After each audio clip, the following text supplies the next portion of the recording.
Good morning, everybody. Give me 1 second here. I'm gonna just see. I don't know if that light is good. Maybe that's better.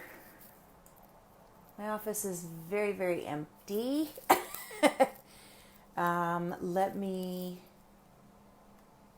We'll get Tyler on here and then I will share. Hey, Tim, how are you?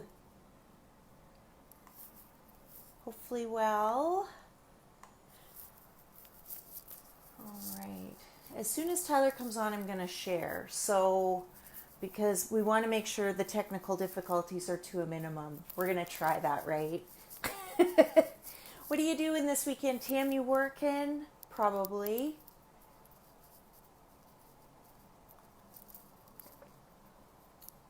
Okay, let me just see here. I'm gonna do this first. And Tyler, when you come on, please say hello so I can add you on. I've had a busy week here. It's been kind of crazy, but good. Let me just...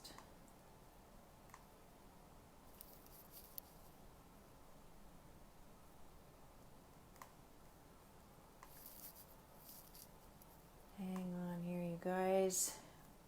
We'll get her rolling. Give me 1 second. Whoever else is on here, please say hello.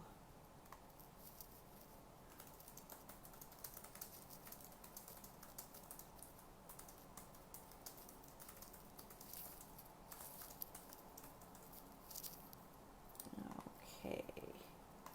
Should only take another minute. As you can see, my office is a little bare, so we're in the process of moving into a different place. So,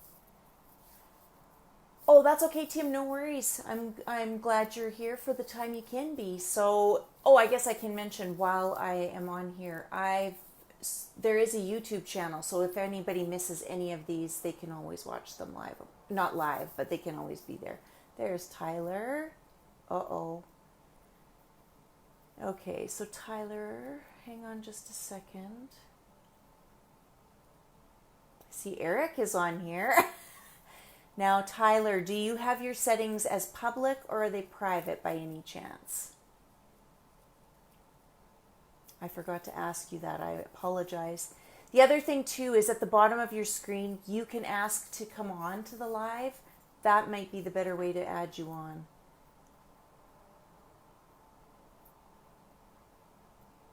And good morning to whoever else is with us on here. There's 6 of us on. Gosh, it feels like fall is in the air, does it not? Is it cold, cooler where everybody is, or is it still warm? Hi, Zach. Okay, so Tyler, I think your settings... you might have to change them to public and then I can get you on. Okay, let's see here. There he is. Only minimum technical difficulty. Yeah.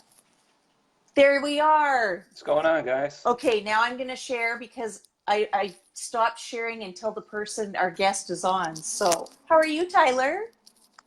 Doing great. How are you? I'm good. Why don't you introduce yourself and I will share the live. You ready for me now? Yeah, you go ahead. Ready now? Yeah. Cool. So I'm Tyler Fiske. I live in Rhode Island. I work for Icynene Lapola Spray Foam. Married, 3 kids. That's You have 3? Most about me. For some reason, I thought you had 4 kids. I don't know why I thought that. No, not 4. How old are they? So my oldest daughter is Lilia. She's 9. Mm-hmm. My middle daughter is Eleanor, and she is 7, or will be 7 this month. And then my son is Anders, and he's 4. Wow, you've got a good group. Yep. Yeah. Yeah, they're great. Yeah. Some family names. My grandmother's Eleanor, and so nice. My middle daughter is Eleanor. We call her Ella, and then my Son's middle name is Gregory after my dad. But Right.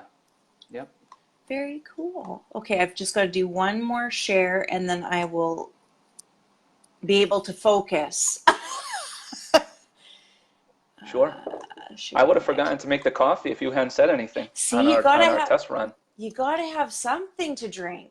Like I always say, I Yeah, don't judge. Like it's different time zones where everybody is, so you gotta have sure, something. sure. What kind of coffee are you drinking? Are you a dark roast, medium, whatever's in the You know, pot?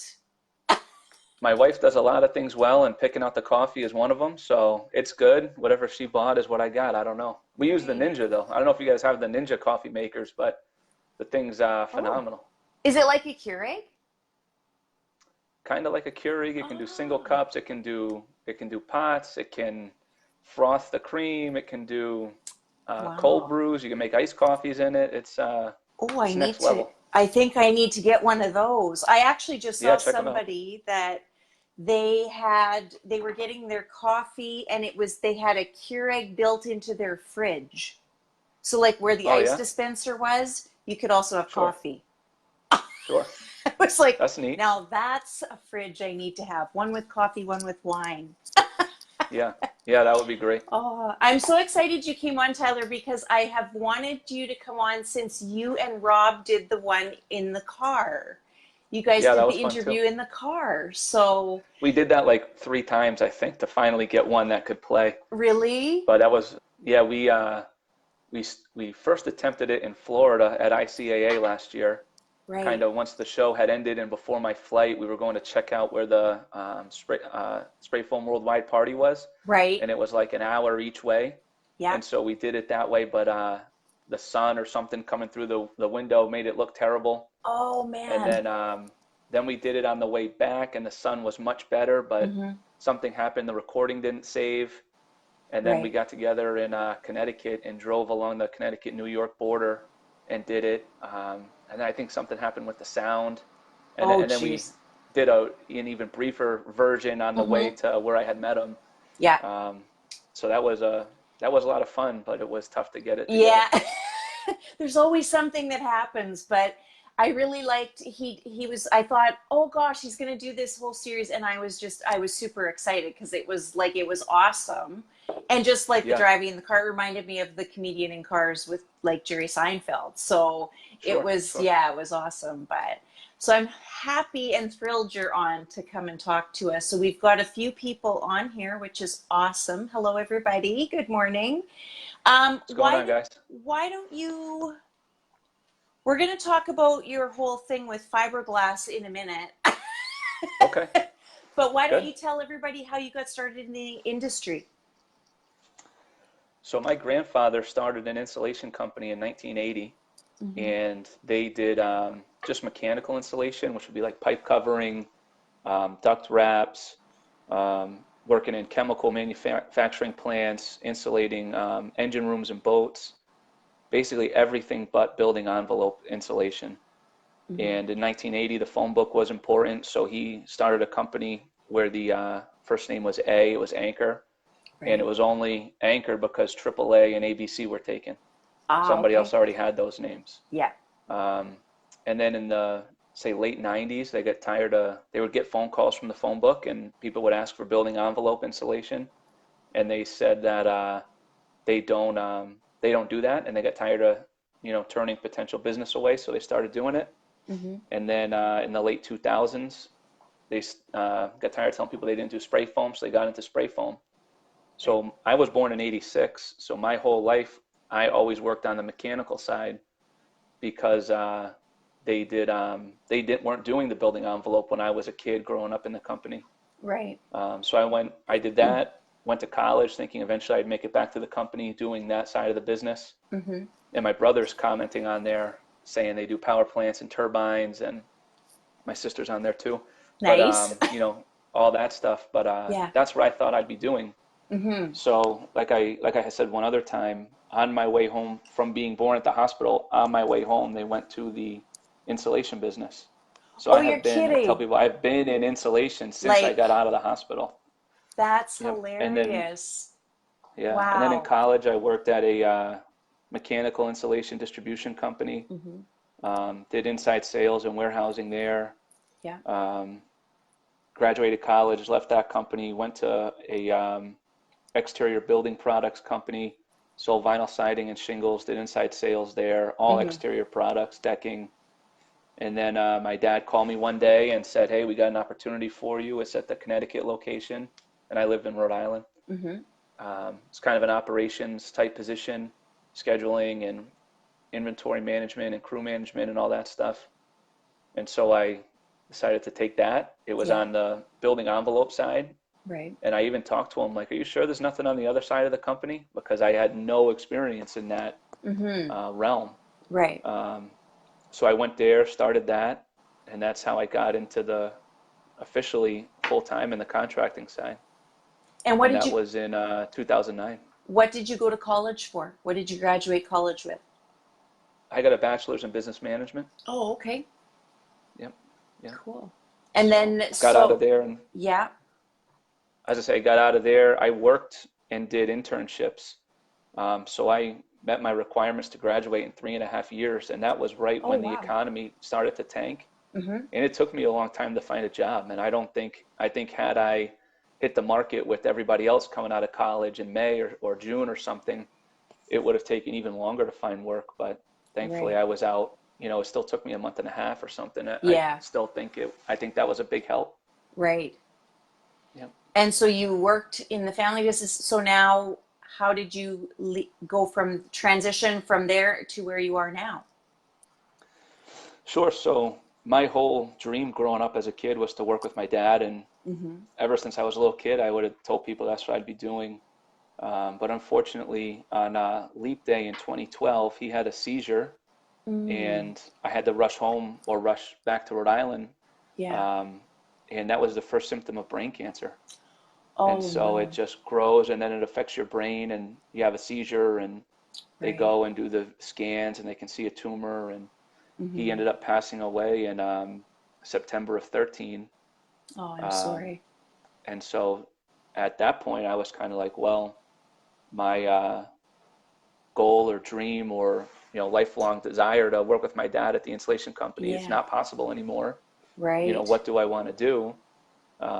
So I had started to look at the SPFA, the trade show, the convention, and training opportunities where I'd go to be opportunities to meet people in the industry, because that's part of when my dad eventually put me in charge of spray foam.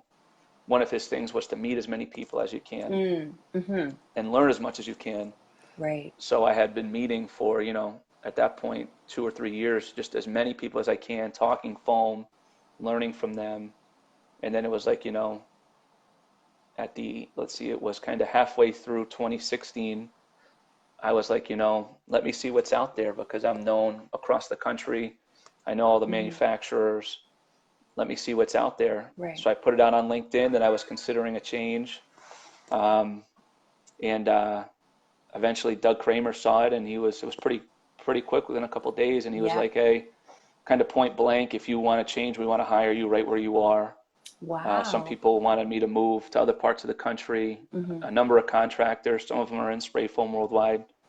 And this was before Spray Foam Worldwide kind of took off, but they were like, hey, if you move, we'll hire you. Some people in the area kind of said, hey, if you're looking to do something, maybe we can put something together.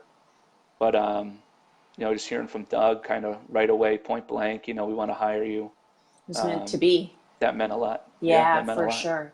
So that transition, I mean, was that a tough transition, because that was your that's a family business, and now you're leaving it, and so was that challenging? Yeah, that was tough. Yeah.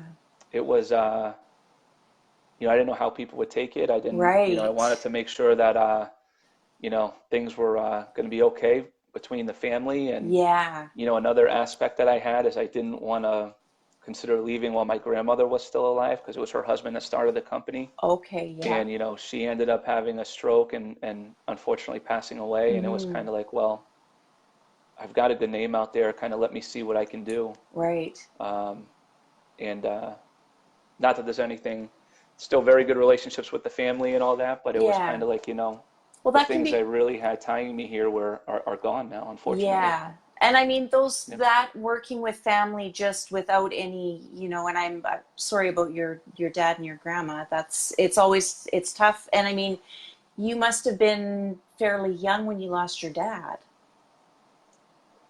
Yes, I was 27. 27. Like Yep. yeah, Yep. that's very young. So, though, outside of that, just trying to make that transition away from a family business that you've been involved in, that is tough because you don't, like exactly what Yeah. you said, you don't know how people are going to react. Are they going to be offended? Are they going to be upset? Are they happy? Like that can be very challenging. Working with family is, tricky at the best of times. So, Sure. No, and they've been great, and I don't yeah, want to have that not be communicated clearly. right. It's been great. I That's think it was awesome. you know, I don't want to say it's improved things, but it's made us be more intentional to talk and everything else, Right. and so it's been good. Good. Yeah. Yeah, that's awesome. So you've been with Yeah. Lapola for how long? Started with Lapola in October of 16, so almost three Okay. years now. And then the Okay. merger, I was spraying isonine, and the Yeah. merger happened in October of 17. And I like to tell people that they missed me, so the companies merged. But Mm. obviously that stuff's out of There our you hands. But go. That's it was almost a year to the day that I wow. started with Lapola, did the merger happen. Yeah. Yeah, Oh, well, I think that was probably a key factor for sure. sure. Yeah. Yep. Yep. I have seen your posts on LinkedIn, and this is going into the fiberglass. You have Yep. had some posts about fiberglass on there, and I mean, they've been a little bit they've been a kind of a bit intense with certain Sure. people. So can you give me a little background? Because I'm like, what the heck is this? Like, I don't know the story behind it, but I know that you have very strong feelings about that, and I'd love to hear more about that. Sure. So actually, a couple things. Funny story. I was talking, it was Lapola and a couple other companies I was Mm-hmm. talking to, and one of them did foam and fiberglass. Mm-hmm. Um, and now they're not in foam anymore, so that probably tells you who it is. But when I was talking to them, I said I won't sell fiberglass. Like if I Yeah. go to work there, I'm only going to do spray foam. And they were Yeah. like, well, we don't have people that only do one product. Mm-hmm. And I was like, well, okay, then it's not going to work out because I'm not going to sell fiberglass. Mm-hmm. And then as other distributors have approached me, it was always not, I always listened, but never really was considering leaving. But I was like, hey, I'm not going to sell cellulose and fiberglass and Mm-hmm. whatever else. It's only spray foam. But the big thing with one brand in particular, and coming from the contractor side, is seeing and being in the SPFA and on the board and having access to some other info to see how Mm-hmm. they um, advertise against your foam business, pay people to talk negatively about it, um, put out their own privately funded testing through public or through other avenues to get word out there Mm-hmm. against spray foam. And for me, I was just never going to bring in that product line. Right. And then the more I thought about it, it's like, why would anybody in spray foam, unless they didn't have a choice, Mm-hmm. buy that product because you're literally funding them to advertise against you. Right. And you ask most insulators that do foam and fiberglass, what would you rather sell more of? What would you rather do more of? The Mm-hmm. answer is spray foam. Right. And it's like, well, then don't fund, don't. Oh, there we go. It's all good. You're back. So it's like, don't make it Yeah. easier. Sure, I Right. got a notification or something. So Yeah. it's like, don't make it easier for them to Mm-hmm. advertise against your core business. Right. Well, and I Yep. think like I know that there's a lot of people that, they do both. And I think as for it's the educating the general public about it too, not just, people that work in the field understand it, but I mean, it's the general public, it's changing that mindset again and what they know. Sure. So Sure. it's the more that we do, you know, helping the guys that are the contractors, whether that's articles on their Facebook page or whatever on their websites, education. It's so key.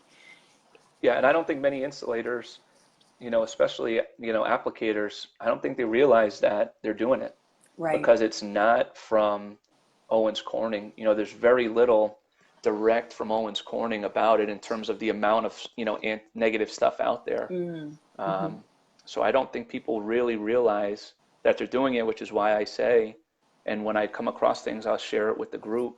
But, Yeah. they're really out there slandering foam in every avenue possible.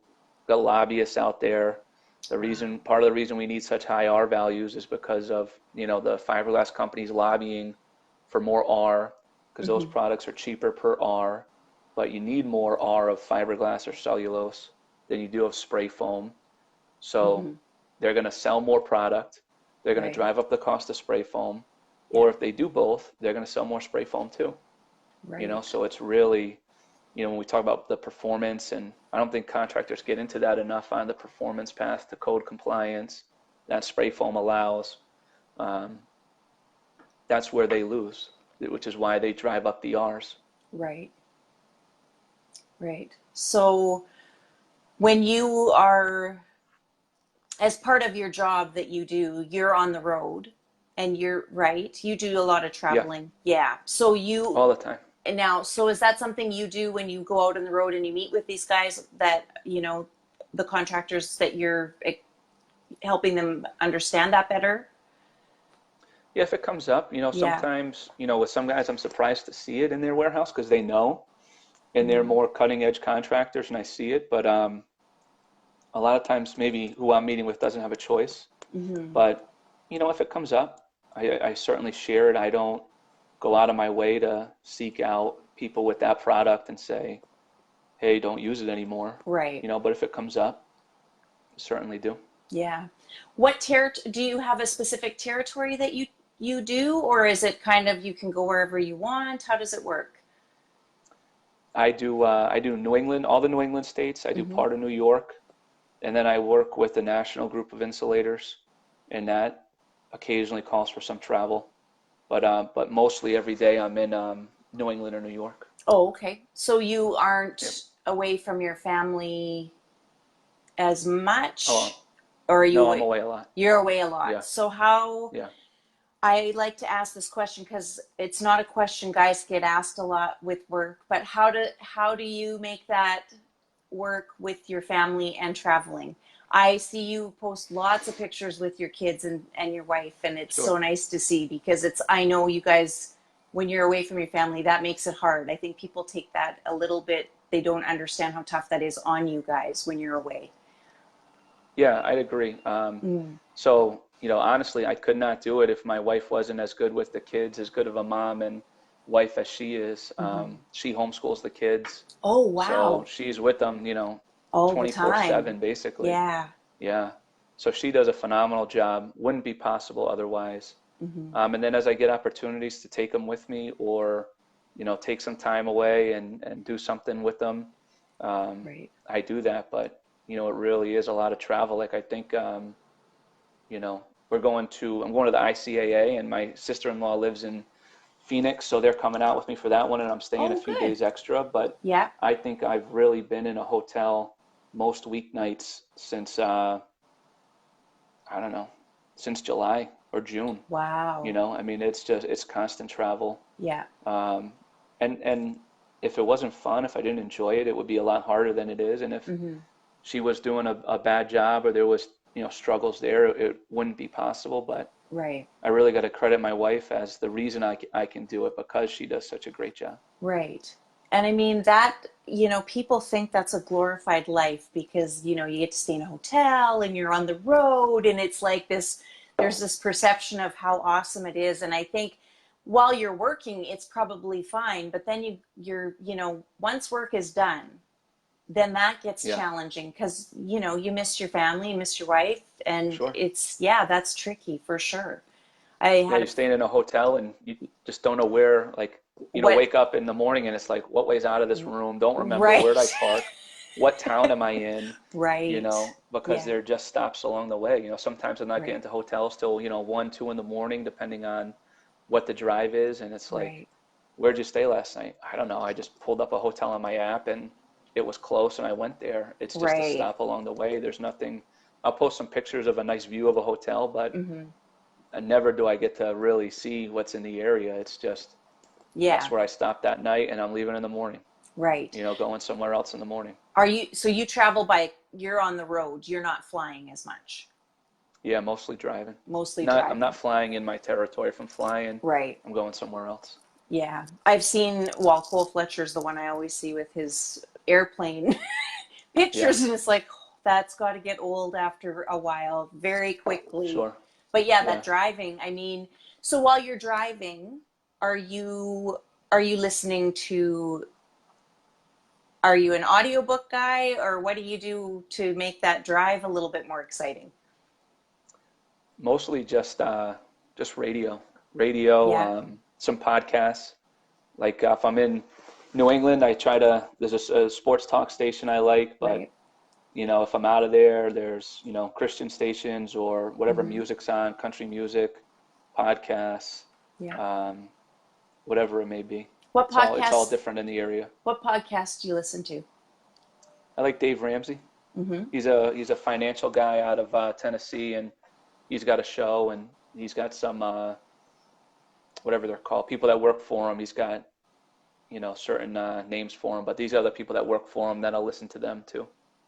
That's Yep. awesome. Yeah. I mean, people are always searching for audiobooks or podcasts, so it's always something I like to kind of ask if people, if that's what they do, because, and I mean, driving on the road after a while, radio can get a little boring too. So it's Yeah. nice to have some variety It's for it's sure. mostly just thinking. It's Yeah. mostly just thinking. Dan Keinert's right. I'm a big Tupac fan, but it's mostly just thinking. If I didn't Yeah. like to drive and like to have that time to just think and not be paying attention to what's on the radio, just Yeah. noise really, Hmm. and thinking, that's what it is. That's what my husband says too, because I'm always like, how can you? He drives quite often with nothing, like no radio, Yeah, no nothing. So I get in the car and we're driving, and I'm like, are we going to put on some music? Or it's like, yeah, oh, I'm sorry, like I'm in my this is when I do all my thinking, is when I'm driving. exactly. So yeah, Yeah, it how gives to him the how to time. talk to different people or things you got to Yeah, get back to, or you're changing stations and it's just as you get a phone call and you take the right, call and then you hang up and it's like 5 minutes later, why am I listening to,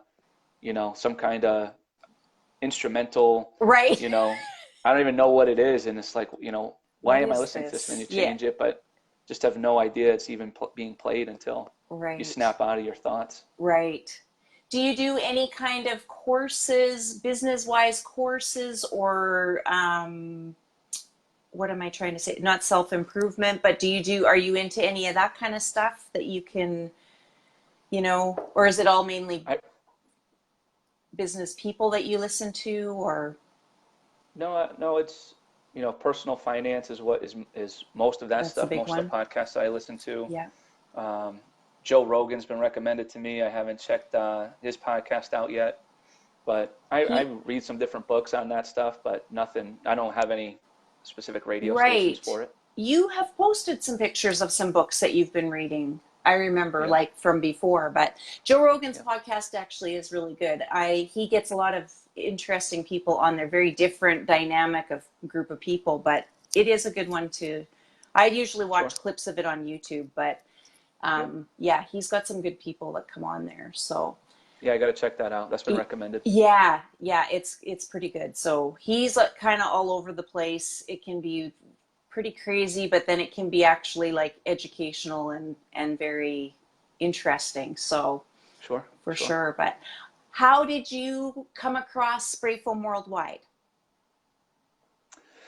Um, so I want to say Mike C added me shortly before, like, I don't know, 4 or 5 days before I started at La Pola. So it was early on Hmm. in the Spray Foam Worldwide days. Right. And then I had been telling the SPFA, so I've been on the board there or have been elected to the board for the last 6 years. I had to step down, but a couple terms ago. But I have been telling them we need to put together something like this as like a behind closed doors Hmm. open forum for people to talk, because I think that would be huge and it would blow up and the industry would like it. Hmm. Um, so when I saw that they had that kind of, the foundation was either in place or being put in place to do that, I was like, this is going to be huge. This is going to be Hmm. great.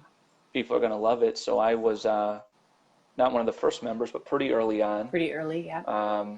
And I remember going to La Pola headquarters, meeting with Doug and Dave and those guys, and basically saying, you guys got to get in here because this is going to be, a real big deal in the industry. And they were like at us. So that's how I got Facebook friends with Doug, was I had to add him to invite him to the group. Right. But so basically from pretty early on of Spray Foam Worldwide, I've been in and active and met a lot of people through there. Met John Bustos, who's, I don't think he's doing spray foam anymore or was doing much, but right. met him in Houston. And then some other guys, I'll call them saying, hey, I'm Tyler Fiske on Thysteine La Pola. Like, you're Tyler from Spray Foam Worldwide? Yeah. So I've gotten that a number of times. Well, because you are one of the reps that has done the very right thing in Spray Foam Worldwide. You didn't just go in and do advertising. You went in and you created those relationships and you built that, so people know who you are. People know who you are in that group for sure. So you've done it the right way. And it's that there was, I know when it's advertising day, you do you do your post, but outside of that, you've been consistent with, interacting with members and, offering advice or opinions or whatever. And that's the way it's supposed to be done. And I really commend you on that, because you've been, from day one, you've done that. That's what you've done. Yeah. And I think about that stuff a lot. And, honestly, so for me, I've been going to SPFA for, almost 10 years or so now, to the convention.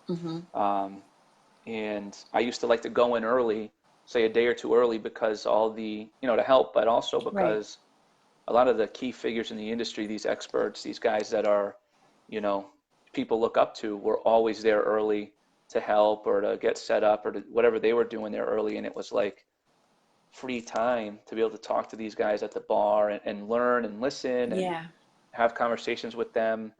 And so many people gave me time and didn't expect anything back. So how can I not, if in the areas I can, pay that forward? And I help people, all the time. And I tell them, hey, no sales pitch. I'll just talk to you about what you've got questions on. And, sometimes those people eventually do become, partners of mine, but most of the time I'll talk to somebody not even in my area and just say, hey, this is what you got to look at.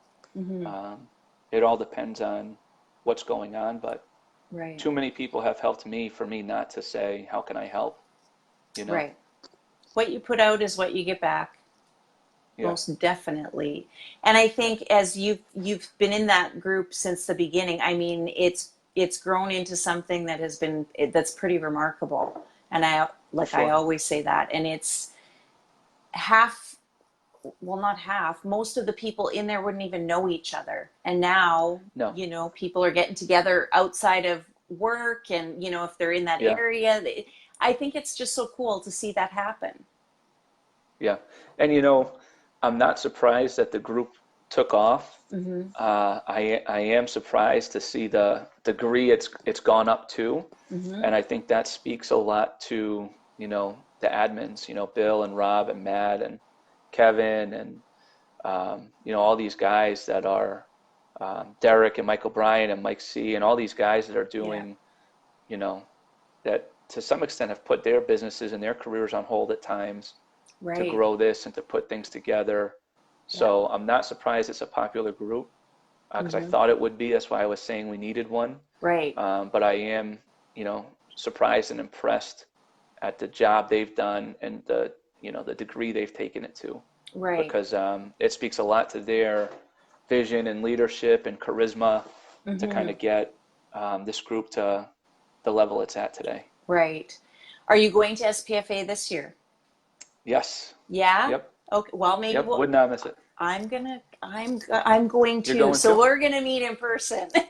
Yeah. That'll be, the SPFA is great. Last year, unfortunately, I had overlapping conferences, so I missed the front half of SPFA. But no, I will be there for sure. Yep.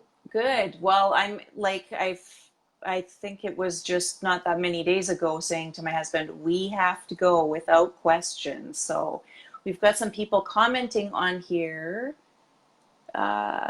Oh, you're an awesome teammate, says Aaron Easter. Yeah. Esther Aaron's a Easter. great guy. Yeah, Really like talking to Aaron. He's West Coast, I'm East Coast, so we don't get to talk too much, but right, when I do, it's always good conversations. He's a great guy. right. So you I got to guys, golf with him at my first SPFA with Lapola, oh, very and good. his what is it? Attire for golf is unparalleled. Let me put it Mm, that way. He's a sharp dresser, that's for sure. right. He's I got the worked, Payne Stewart look going on. got it. I worked with a guy who was like that too, and he'd come into work because he was golfing afterwards, and I'd always be like, Yeah, "Holy smoke! Like no one's gonna miss you on the course. Like we're all gonna, yeah, they'll find you." yep. So, what else was I going to ask you? I was going to ask you about going back to your kids and your wife with the homeschooling. My brother and his wife do the same thing. So has Okay. homeschooled all their kids, and they have now, the older ones are now like have taken the last couple of years and gone back into school, into like high Hmm. school. So they've got one Sure. graduating, and but it's been, I remember when they did that thinking, holy cow, that must be quite an undertaking. But what's nice Yeah, about it is when you want to take your kids with you and your wife, there yeah. is no worry about the missing school. There is none of that. So that's so nice that she's been able to do that for sure. Yeah, and it's getting harder. It was tough for her the last couple of years because my son was too young for school and he needed Right. a lot of attention, and the girls were still, they needed their schooling attention. Yeah. Now I hope I'm sure the teaching will be more, but now there's three of them in there. Maybe it'll get a little easier for her, but Yeah. I'm home so little during the week that I really don't know if it's going to be or not. But no, she does a great job with them. Yeah, I mean, I think that takes a special person to be able to do that, honestly. I mean, we all love our kids, but to teach them school, that's, Yeah, you have to have the patience of, I don't know what, to sure. be able to do And then I that. leave Monday mornings and get home, Right. Friday afternoons or Friday evenings, and she's had them, literally all Yeah, day. So no, very, very proud of the job she does with that. right. I don't think I tell her enough, but she does a great job. Yeah. And you guys have been married for Yep. how long? 11 years. 11 years. Yep. Yep. Yeah, Nice. I got married when I was 22, right out of college, got married, Wow. and Yeah. 11 years. Yep. Well, congratulations. Yeah, thank you. I often say that it's a team effort, whoever it is that's, the one that's gone away from home more than the person who's behind. It really is a team effort, and Sure. it's not easy to make that work, and if you can, then that's amazing for sure. Yeah. Yep. Because Yep. you guys don't have you guys wouldn't be able to do what you do so well without that Yeah. support. So that's very Oh, important. 100% agree. Yeah. No, I would not. I would, I feel like the company doesn't pay me to have office days, right? I got to be seeing people every day. So to Mm-hmm. be home is something I really got to plan it out, a month or two ahead of time to be home all day.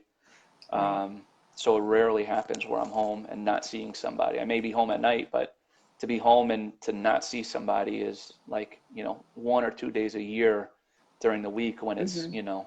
when that happens. It's very Right. rare. Yeah. But so she does a great job in my absence, Yeah, for sure. for sure. Yep. Mm-hmm. Does anybody have any questions for Tyler? We've got a few people. There's like 13 people I can see that are watching. I don't know who else. Let me see if there's some back here, because I know we had Owen's Coring. Sorry, Ben Monsma. Owen Corning is more intense and intentional bashing the foam industry.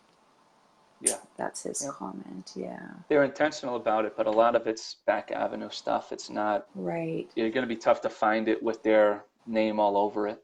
But they're out Right. there paying people to do it for sure.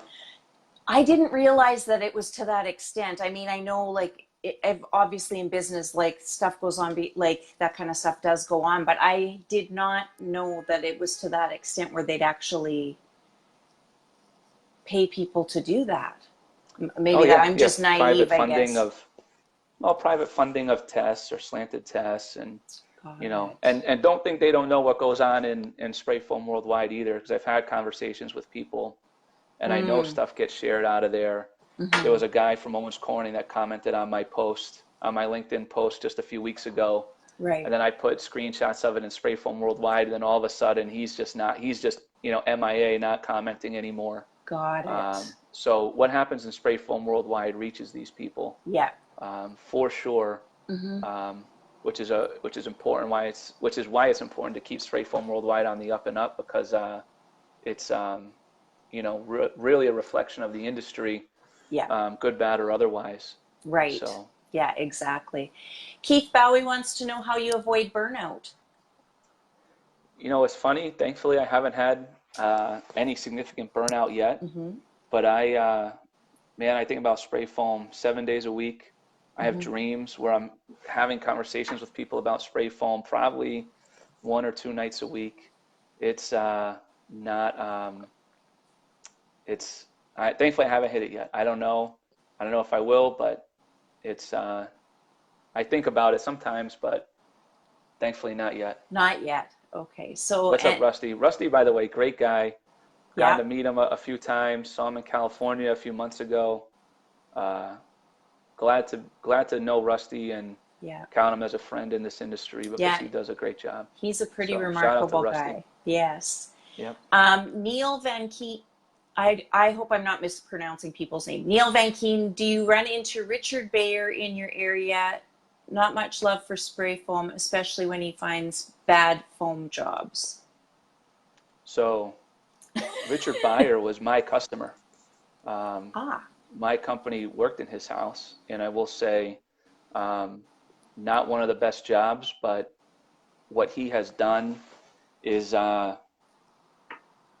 exaggerated, manipulated, lied about what happened. The judge in the lawsuit said that his actions should be interpreted as whatever the term is, hiding evidence or getting rid of evidence that was harmful to his case. So it was, he's very public about it, and unfortunately, to the general public and to people, he's believable for the amount of time they listen to him. But if you really follow his story, like I know the beginning, he's since blocked me on LinkedIn, so I don't see it anymore. But that's, I think, you know it all. It's not what he's telling people is not the truth. Yeah, and I think that's what I saw on. That's what I saw on LinkedIn. I think was something involving this story. Yeah, and I was like, holy smokes, this doesn't sound good at all. I used to go into the office every day and print out everything I could find he had written online the day before, because his story there was always differences, and I had a thick folder to give to the attorney, and it was like, here's the info, and then he'd write it late at night one day, then he'd delete it the next afternoon. So if I didn't print it, it would be gone. Yeah. So I would print it. I went through and noted all the differences in his messages, and it was different things on different posts. So it would take, an hour or something in the morning to find it all, print it all, organize it, highlight it, notes, and then put it in the folder, because I knew eventually it was going to go to court. So I mean, I've been deposed on that. I testified in a courtroom in front of judge and jury about that. So it's, the judge threw out 99% of the guy's case, hit him with the motion for destroying evidence. So unfortunately, that's part of my past, but I think it's also helped me realize the extent that individuals and lawyers will go to change the story and have a different narrative to what happened. And of course, he'll never say that stuff online, like his case got almost entirely thrown out, or that he ended up settling, which is something he said he'd never do. He got next to nothing. Wow. At least from us. The other stuff, I don't know, but or that the judge hit him with that motion. Right. He'll never. Well, I'm blocked. Maybe he did, but I don't think he'll ever say that. Yeah. Clemens is asking did the spray foam business for him go out of business? He's not in spray foam. He's in granite countertops, and don't want to minimize it, but he does that type of work. Stonework, tile work. He's not in spray foam. Wow. Okay. Yeah. That's interesting. Yeah. Ben is asking, is it more important educating the builders and associations or the end customer? Well, I think it really starts from the builders and the specifiers so that they can have intelligent conversations with their customers. Because, you know, R for R, foam is more expensive, but but if you can design for spray foam, you can downsize your lumber, you can use, you know, downsize mechanicals. There's a number of opportunities for savings, but if people build the same old way and put in the, you know, the prescriptive code per R values required, it's going to be a more expensive option. But if they can game plan for it, it can make the cost much more competitive. Okay, and Zach Carvey wants to know what, in your opinion, makes Lapola the best foam? So, you know, what's best is very very different person to person, business owner to owner, down to the applicator, down to the helper. Um, I really like the company Icing Lapola now because the people at top, the people I work for, the products, in my opinion, do work great. But the nitty-gritty details of what one applicator says versus another is tough to stake it a claim as one foam product is the best. I think there's a number of good manufacturers out there that are putting out really good products. And to say, you know, if you hang your hat on just what the product is, whether it's past thickness or yield or R value, there's going to be somebody eventually that comes out with something else that beats it. So I think really what makes us the best is the products are certainly a component, but it's the people, it's the brand recognition Right. that makes Icing Lapola really the top company for sure. There you go. And Ben is saying, you make it the best. No, too much credit. Too much credit. No, no, no, no. How No, many? and you know what? Honestly, Yeah. they've let me, you know, I don't have any, these guys aren't watching me, aren't telling me to post this or post that or don't, you know, don't write this. Um, really saying, hey, you know, you're doing a great job, keep it going. Um, Right. you know, they're very supportive and, you know, I know having conversations with, you know, Rob and some of the guys, some companies don't want, I don't know who, but some companies don't want their people posting. And it's Right. like, you know, at Lapola, it's, you know, kind of encouraged to say, hey, be a Yeah. part of it. You know, there's people asking questions about our products or areas where you can help, you know, go for it, And for that's the sure. thing. I will never understand that because that's the thing that gets everybody out there and seen and heard is the posting. If you're going to reach people today virtually, that's the way you have Yeah. to do it. And for a company to not allow their people to do that, it's crazy. It's crazy to Yeah. me. One guy told me that if he took a picture with me, they would fire him, the company he worked for. And it's like, Really?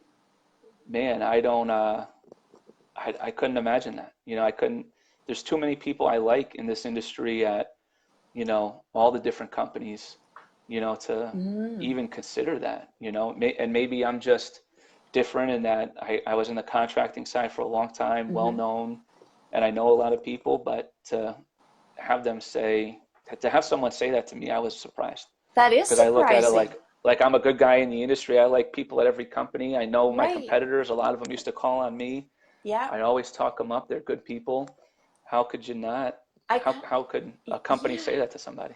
I kind of look at it like this. If you're competitors and there's a picture of you together, I think that's awesome because it shows that you guys you're competitors, but you can still be friendly. Like it's not like Yeah, everybody's the enemy, right? So, yeah, um, yeah, yeah. I'm competitive. I like to win, but you know, for you sure, do it the right way, yeah, and you you've do it got the good right way. people.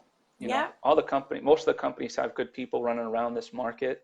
I want to say in the area I cover, there is probably more than 50 distribution centers where someone could go and order foam or pick up foam.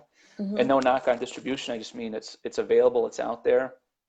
And then you Yeah. look at the number of reps like me running around this territory, and for a customer or a spray foam company to say, "Hey, we're going to partner with you," you you can't help but be anything but appreciative because, Right. they could literally get spray foam anywhere. And I Right. don't look at it like I won their business. I don't often Mm-hmm. refer to people as customers, but usually partners because, you know, there's 100 different ways to get spray foam up here.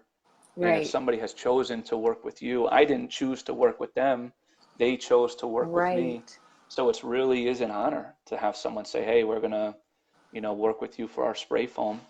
And Yeah. that's a funny story. That's something else I say a lot is, hey, I'm gonna work with, like I'll be talking to my boss, Kurt, who's a great guy, and I'll say, hey, Mm-hmm. I'm gonna work with, Joe Spray Foam, whatever the company name is. And one time probably the first time I had said that to him, it was like, hey, I'm gonna be working with so and so now, and he's like, wait, are you leaving? Are you quitting the company? And I was like, oh, no, no, no, that's just how I refer to people that I partner with, Yeah. because I really tell people often, Yeah. put us to work for you. We've got, Kimi Right. in marketing does a phenomenal job.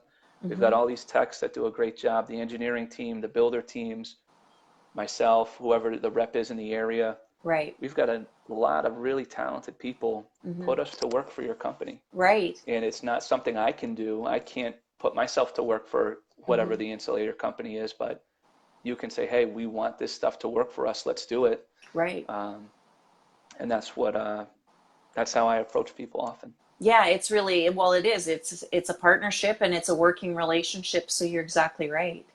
Yeah. Um, Clemens is asking, how did you get the idea of your business card on the beach? We all know that. Just We all be, know that one. yeah. Yeah. I love So that when that, you that, post that. yeah. So that originated on Martha's Vineyard, Massachusetts. Mm, And just to be, just to do something silly, yeah. I don't say dumb, but just something to be different. And, you see sometimes those, posed beach pictures of different things or those kind of posed images. I thought, wouldn't it be funny to take a picture of my business card like that with the ocean in the background? So Right. I don't go to the beach often, but when I Yeah. do, if it's a nice beach, I make sure to, stage the business card just right and take a picture and lay down in the sand. And usually my wife's laughing at me for doing it, but that's what I do just for fun. So I've done that. It's kind Let's of see. your So trade. that would have been, It's your yeah. trademark for sure. So I think, yeah, I think it goes back to when it was just the La Pola days is when I first did it. And I've done Yeah. it, I think, at Martha's Vineyard or other places, but Hmm. every year since in the Oh, summer, yeah. just snap another picture of the card and update it. And Right. now, I've seen some other people hopping on that bandwagon, but Yeah. it's all in good fun. You know you're doing it right if so, everybody's following you, right? So, Yeah, yeah. um, when do you think building codes will be more reflective of performance value? Kentucky is still under 2009 energy codes. That's Ben So asking that. yeah, what's up, Ben? The newer editions of the code are becoming more reflective of foam, and at least up here, there's basically certain areas of the house that need spray foam, and there are certain towns are requiring blower door testing afterwards, um, or blower door testing before the CO is given. Um, so it's coming. You're about um, 6 or 7 years, maybe more behind in building codes where we are up here. So it's definitely a growing requirement. You guys will get there eventually. Okay, and Neil is saying, oh, back to I think it was when we were talking about competitors. He said possibly why is because companies try to keep their distance for potential liability. Well, that may be a reason why they're not in it. But as I Mm-hmm. always say, their partners, their customers are in it. So why not do some studies and put out some data on how their products work in hybrid insulation systems? Right. And why not, partner with a spray foam company to say, hey, if you're using foam and fiberglass, this is the, Iceni Lapola fiberglass company, whatever brand, recommendation, or this is how we work in conjunction with foam when properly sealed and everything else, as Mm-hmm. opposed to, again, getting back to slandering what you guys do every day. And Mm-hmm. it, and I, one guy from IDI one time called me out and said, I'm just doing this because I sell foam. And I'm not just doing it because I sell foam. That was my opinion when I was a contractor, Mm-hmm. and that hasn't changed. It's not like when I was a contractor, I was bringing in tons of that brand. to install because we weren't. Mm-hmm. So it's not just my opinion as an Icynene Lapola rep that wants to move some spray foam. That goes Right. back 10 years now. Yeah. Yeah. Yep. Clemens would like to know, how do you feel about being one of the most known sales reps in the country? So that's funny because Bill and Rob, Matt, and Kevin were up here in New England, I know a couple months ago, Yeah. and we were talking about different things. And I had said, we were talking about why are you at the company and why do you do what you do? And I said that was one of my goals, was to be, one of the most well-known sales reps in the country. Mm-hmm. And Bill was like, dude, get new goals. Yeah. You already did that. Scratch that. You're already You're done. there.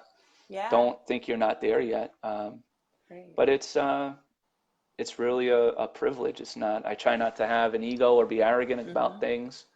But there's a lot of great people in the industry, on the contractor, the manufacturer, the distribution side, the guys that just do equipment. Mm-hmm. There's a lot of phenomenal people in the industry, and to be, well known is, it's a privilege. It's an honor. I appreciate it. Yeah. And it's fun. It's a great industry. I enjoy being a part of it. Mm-hmm. Um, and thanks to you guys for paying attention to me, for me to Yeah. have that perspective for you guys to think that way of me. So thank you. Okay. And Clemens has got, I don't know if okay. He said Clemens wants to know, how can he compare the stress levels from being a prior contractor in spray foam versus being a representative with Icynene Lapola? Sure. So, one thing as the contractor side, and depending on, the size of your business and everything, I was running, I don't know, say 12 foam rigs that I was in some ways responsible for. And I'll get into a little bit of that.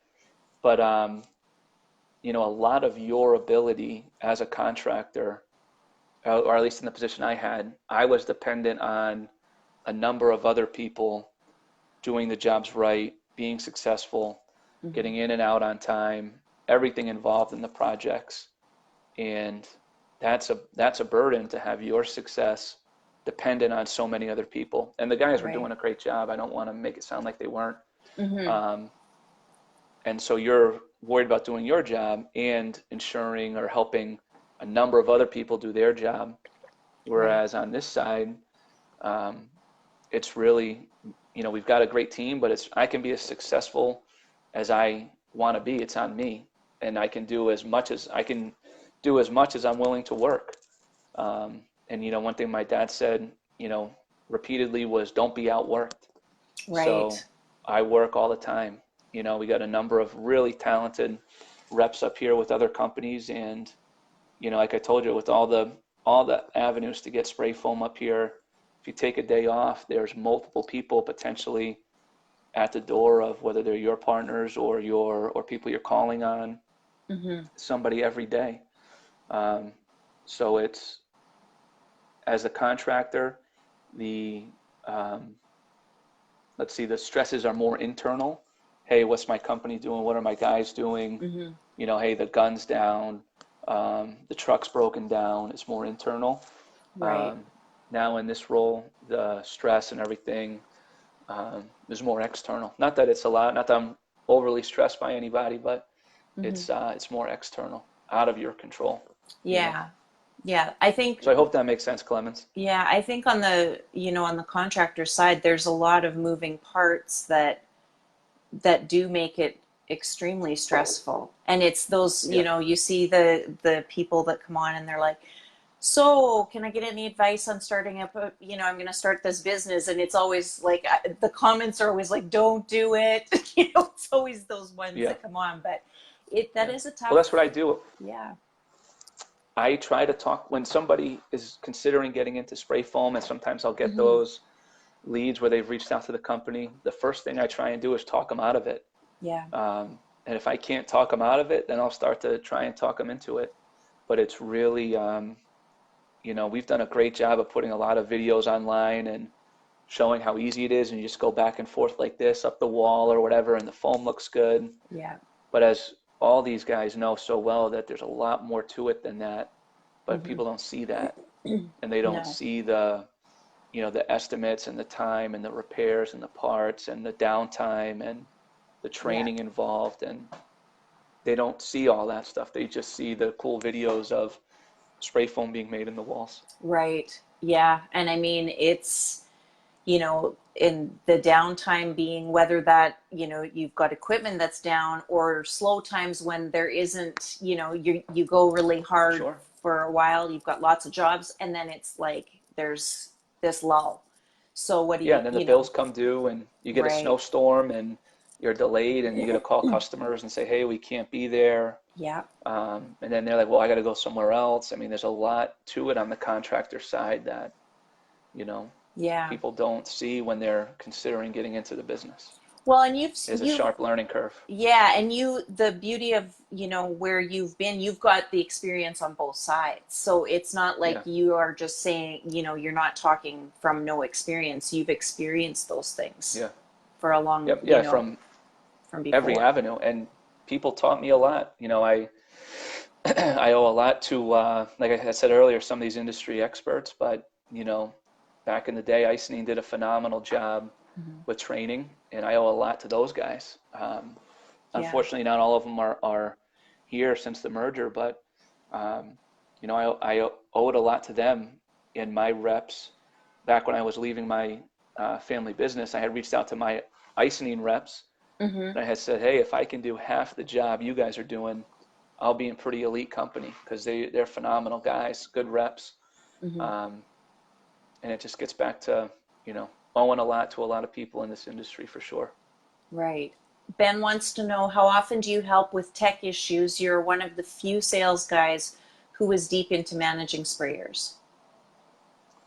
Um, so I'm good at troubleshooting. I can Hmm. offer some advice as to where I think the problem could be, Hmm. but in terms of doing repairs or anything, that's not my strength at all. So I'll take phone calls and I'll help my guys, and Hmm. not always do I have to turn it over to the techs, but Hmm.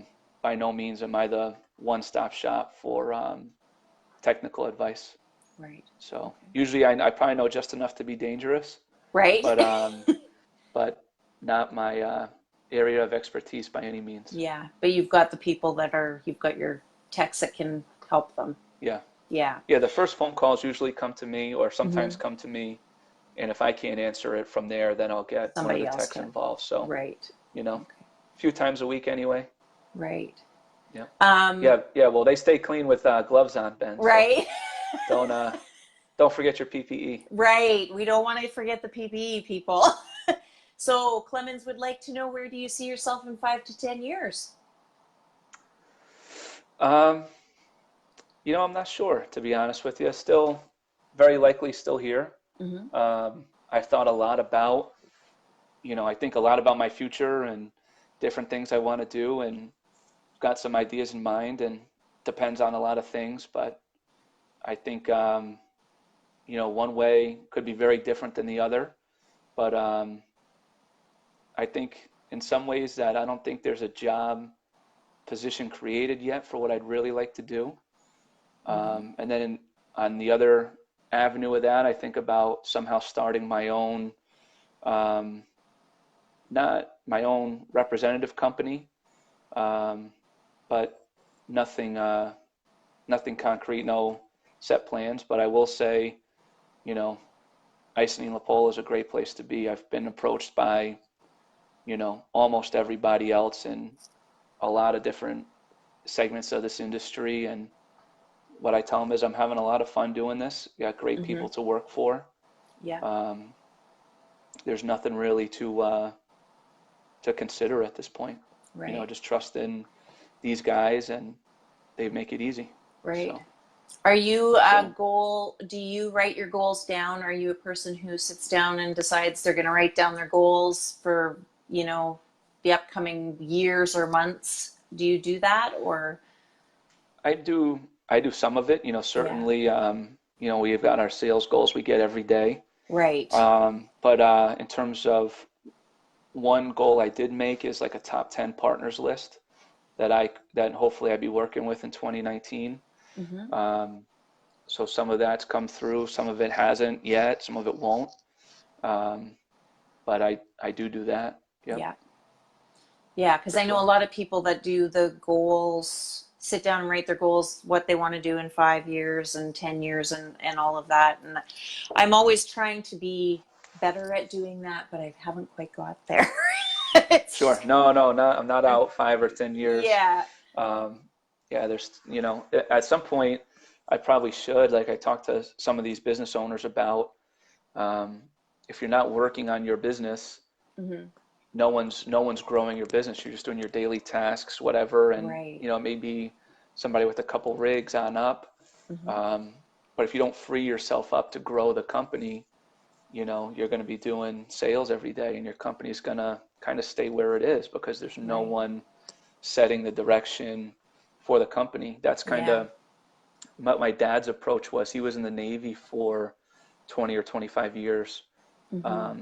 And he kind of felt like he kind of set the destination of where he wanted the company to go.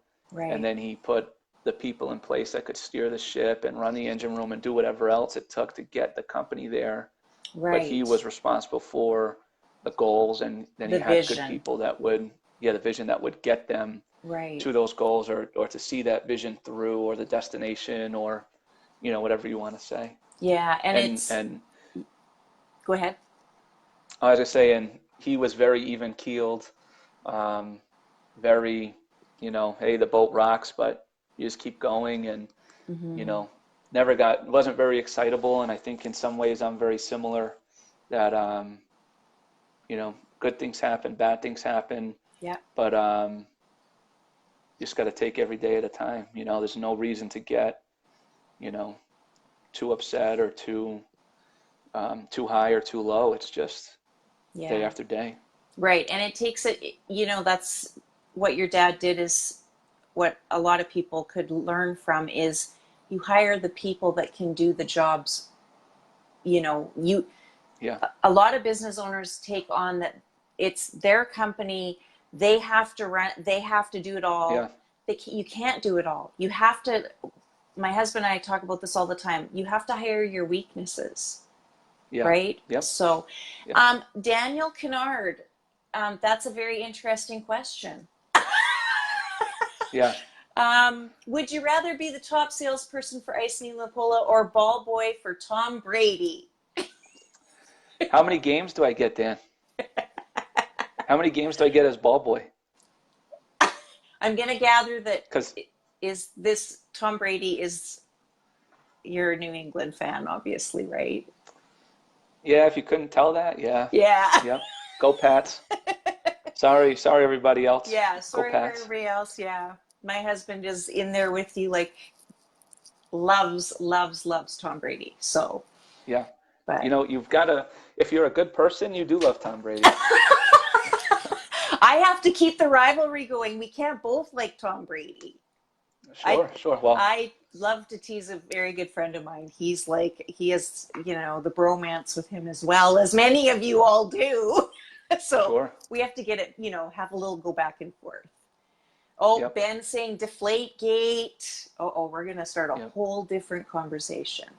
Ben's a big building science fan. I'm surprised he's not up to speed on what really happened with that situation. But, you can worry about air and everything else only when it applies to insulation, I guess, Ben. Right. Clemens is, what does he say here? You mentioned your dad was in the Navy. Did you ever think of joining a branch of service in your early years before joining the spray foam industry? Good Yeah, I looked question. at, I went with my dad and we looked at the Coast Guard, but not, never really progressed. Met with a Navy recruiter at one point, never really, never really progressed. Um, so actually just found out that, obviously it's been the anniversary of September 11th here, Mm-hmm. and just found out that my dad, after September 11th, tried to re-enlist. He was Navy Reserves at that point, tried to re-enlist afterwards, but they told him he was Really? too old, and I guess he Oh, was kind of wow. offended by that. But Yeah. he did try, and he did do that. But no, after I had a couple meetings, Coast Guard, Navy, decided against it. Yeah. Wasn't your thing. So. Yep. That's isn't that so at that time that was 2000, sorry, was that was 2001, wasn't it? Nine Yeah. 11. Yeah. Yep. So your Yep. dad, how old would your dad have been then? Um, in his 40s, maybe mid 40s. Okay, got it. Yep. Wow, Yep. that's really interesting that he tried to re-enlist. And you guys just hmm found that out. Well, my mom knew, but I just found out when she Oh, told okay. us, you know, because my Yeah. dad's birthday is actually tomorrow. So Okay. she was text us about 9/11 and say, hey, dad's birthday's coming up. Did you know this? That Wow. type of thing. So, Yeah. yep. Yep. Very interesting. Ben is saying poor ball boy should have understood dynamics impact on air volume. Yeah. And so should the NFL, but hey, they didn't. Gosh, he is so Tom Brady is how old is he? I know this is always the question, but 40, he's 42 or 45-ish? 43. Oh, 43. 42 or Okay. 43. How Yeah. many more years? As many as he wants. Yeah. Yep. He's a little bit indestructible, isn't he? He just keeps Yeah. going and gets, he's got it going Yep. on there. He's been to the Super Bowl more years than he has not been to the Super Bowl in his career. Wow. So that's I heard that for the first time the other day. I thought that was a pretty neat stat. Yeah. Not very, Yep. can anybody else even say that? No. No. No. I didn't I don't think. think Oh, so. Nope. oh, Jordan is saying 42. He's 42. Yep. So I was like, is he 45? I'm No. getting a No. little No. extreme No. on that myself. But yeah. Yeah, Jordan saying how many more rings? I'm not in the prediction business. Yeah. Not in the prediction Very good business. answer. So is I'm knock on wood. I'm actually very superstitious about football, so I ah don't make predictions. is that the number one sport for you? Like that's your favorite? Yeah. Yeah, Yeah, football. we get together with friends and everything every Sunday or Monday, whenever the game is, and usually our families are there too, so it's a good time. Yeah, you guys really Yep. do in the States. I notice that it's like that is really such a big deal. And it's something I think that's so awesome. Whether it's like college ball, I know is huge as well. So it's when Depends on where. So college sports well, where I am don't is matter at not a big all. deal. Oh, is that Nope. right? Yeah. Okay. Because I've got friends in I mean, we had Matt Washington. Ryan as the BC quarterback, Yeah, and nobody really cared. It was just maybe some people in Boston College were right. fans or whatever, but college sports in New England really Oh, it's don't not as move the big of a deal. needle at all. Ah, Nope. got it. Other parts of the Okay. country, it's huge. It's bigger than pro sports, other parts. Yeah. But up here, doesn't matter. Not okay. Good to know.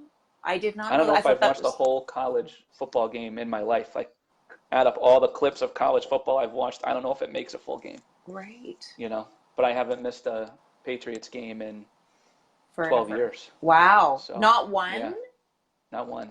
Oh, that's a Yeah. dedicated fan. Yep. That's what I like to hear. I'm people that are bandwagoners. I'm not all about that. So Ben wants to know what is better, open cell or closed cell? I think it gets back to your market, you know, up Mm-hmm. here. Um, you know, I like to give, you know, pre-merger Icynene credit. They did a phenomenal job up here, and they only had an open cell up until 11 or 12. But this area, New England, being climate zone 5, gets a lot more open cell, I think, than other climate zone 5s across the country because of the job they did with marketing and promotion and everything. But really, where we are up here, it should be a lot more closed cell or some hybrid combination of both systems. But Right. up here, I'm a closed cell guy. Clemens is asking, have you seen the open cell freeze in your region where the core of the open cell actually freezes? I have not seen the open cell freeze, but I'd also need to be have a reason to be digging at it in that time of year. So Mm-hmm. I've never seen it, but I've never looked. Right. Adam Jackson, hang on here. Let me get the whole question. I currently own a spray foam company up here in Newfoundland, Canada. Just wondering uh, what you guys find works best for advertising where you are. Um, it really depends on what market segment you're going after. If you want to be the guy insulating the new houses, joining builder groups, promoting yourself as the builder's choice for insulator. If you want to go after the homeowner market, be talking about the characteristics of your products. Are they Green Guard Gold? Are they, for whatever reason, safer? Your trained technicians and any background checks you're doing on your guys. It really depends on. I'd narrow down your market search or your target market, and then look at advertising possibilities from there.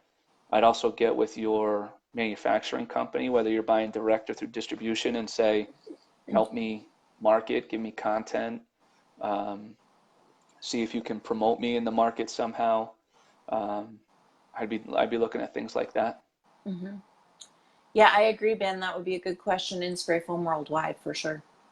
That he's asking. So, and Sweatshop Swag is wondering what Clemens is talking about. Freezing. I don't get it. What do you mean? Well, I gotta imagine he's I shouldn't say I don't know for certain, but are you talking about having a very high relative humidity inside the house with a strong vapor drive going through the open cell foam, and then the thaw point being at some point inside the open cell foam where the moisture drive is getting frozen in the open cell foam? Is that what you're talking about? I don't know. That's what I kind of imagined by his question, but I'm not sure. Dave George, that's right. Word of mouth is big for advertising as well. Yeah. Ben is saying it's a dew point issue with open cell.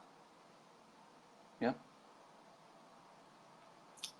Maybe Clemens is writing more. I'm not sure, but yeah. Is there anything else? Anybody has any more questions, or do you have anything else you want to add? We've almost gone, like, we're over an hour. So, and you're busy, and I don't want to take you away from family time too long. So yeah, no, we're good. My wife took the kids out, so they're going out to lunch and doing some grocery shopping while I did this call. So nice. We're fine for now. Okay. Yep. Clemens said, yeah, that's what he was talking about. So you did answer. So I would say too, guys, it's something I post in Spray Foam Worldwide occasionally, but be the expert. There's a lot of people to learn from in the industry. So I say be the expert. I think spray days are good days. So if I get to spray foam with somebody, that's something I do get kind of excited about because I don't get to spray that often. The guys from Insulation of Maine found out that I still got it. We'll leave it at that. But Jason and Damon, good guys up there. But it's a great industry to be in, guys. There's a ton of people to learn from that you can go to for help. It's a lot of fun. It's a great place to be, is the spray foam industry. Do we get Ben, to see? I wear a button-down shirt. Yeah. Oh, sorry. What was it? No, that's okay. Go ahead. I was gonna just ask that. That's a very serious question. Yeah, it is. So my old isomine reps always dressed with button-up shirts. And being New England, some people, image is things. So depending on where I am, it's khakis and button-up shirts every day. If I'm in more rural areas, say, northern New England, it's not as formal. It's jeans and boots or whatever. But depending on where I am, it's button-up shirts and khakis. But also depends on where I am. Some places I go, if I'm in khakis and a nice button-up shirt, I am way overdressed, and it's like I'm a foreigner, so you got to know where you're going, right? And that'll dictate what I pack. Well, and that's kind of actually I thought that was kind of a funny question, but that's actually very good to know, because if you show up in a suit and tie in somewhere that it's like casual jeans and boots, like you say, it's like they don't, people aren't they won't be as open as if, so that is key. For most sure. Definitely. You stand out, not in a good way. Northern New England was a new territory for me, and I didn't realize that. And I just went up there and, stuff that I would normally wear, button-up shirt and khakis, and it was like I was a fish out of water, and so now I know I gotta pack a little differently, Yeah, for but sure. not a big deal. What music motivates you while you're on the road is another question. Bunch of different things. For music, I like rhyming music, so I listen to rap, I listen to country, whatever. It's just got to rhyme. I don't understand music and instruments, so I'm not a Hmm. big instrument guy to understand what they're trying to do. Hmm. But as long as it rhymes. So you're a rap guy, really? Yep. Yep. I I'm surprised by that for some reason. Oh no, sure. So who's the Yep. like who's the favorite? Oh, I guess Tupac was mentioned. Tupac, older stuff. I don't really listen to new rap music. It's pretty terrible now, but Yeah. older 90s rap for sure. Okay. So and that's the whole Yep. big East Coast versus West Coast stuff. I'm not a big rap person, so I don't know the whole Back in the mid 90s, yeah. Yep. that was the Tupac whole and thing. Biggie and all that stuff. Yep. Right. Yep. Yep. For sure. Yes, and That's Dave, that's the era. yeah, and Dave's saying you would be overdressed in New Brunswick. Yes, Dave. Sure. Where have you ever been up where Dave is in New Brunswick or in that part of Canada on the East Coast? Is that you? I was gonna say I've been pretty close. I've Yeah. definitely picked up some French Canadian stations in my travels where I am, but Okay. no, I've not hopped the border for the company yet. Oh, you If have? I if You'll I have to do, if I do, go. we'll yeah, if I do. Oh my Actually, gosh. I'll be in Toronto maybe this spring or summer Oh, is for that work, right? so we'll see. Okay, Yeah. Toronto people, get ready. Yeah, we'll see. I Um, don't I don't know exactly when, but coming up at some point. Yeah, you'll have to let them know for sure. That would be awesome. You guys will have to get Yeah. together. Adam is saying our city here still requires vapor barrier on closed cell foam over time. Will this be an issue? So depending on what they're trying to achieve, closed cell foam is a class two vapor barrier. So what Hmm. are they looking to do? Are they looking to get a class one? Where I am, climate zone 5 and above, you need a class 2 over open cell foam.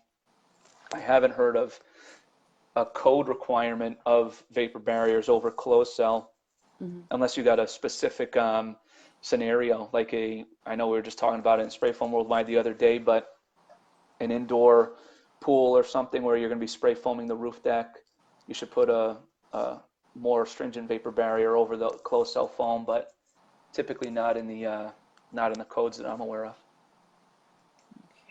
And Ben saying, got to show them the technical data sheets at the proper thickness. It is for almost every closed cell.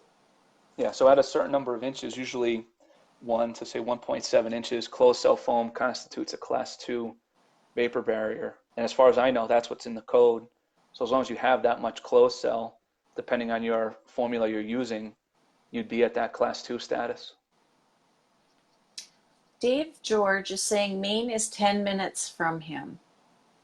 Wow. Oh I yeah. didn't Oh, realize look at that, that. Dave. You guys need to get together. Dave, I'm in Maine in like 2 weeks. I'll try and see if we can set something up.